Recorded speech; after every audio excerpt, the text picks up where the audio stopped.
wayudo kanyo ni jogo magin Jokenya kwa mondo mi koro bed motang' kaka gitiyo gi yedhe mong'ere kaka antibiotics. Kawachore ni tiyo marach gi yedhe go miyo ok giti maber e del. Poko yedhe modong' oyaye bang' tiyo godo bende iwacho ni ketho alwora ahinya to lowo mar puodho. Lakteche wacho ni ng'iyo yadhe kapok opuodhi gi laktar en achiel kuom gik mamiyo ji tiyo marach gi yedhe. Jopur bende ose mondo mi owek miyo jamni kata gwen yedhe mag antibiotics ni mondo mi gibed machwe kata gibed gi ngima maber.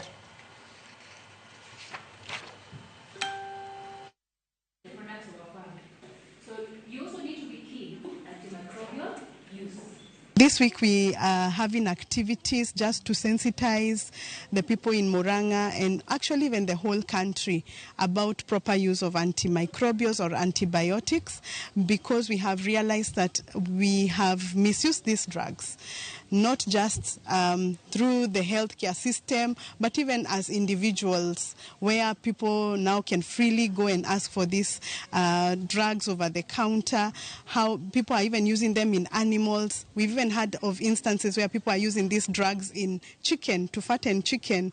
So what happens in such scenarios is that these drugs are left as residues in this particular, if it is chicken or meat or eggs or in crops, they are left as residues, and at the end of the day they will land on our plates. So when they land on our plates, we are going to consume them, and what happens, the time we will need to use this particular antibiotic, it may not be effective against the... Another thing that works really well is prevention through vaccination.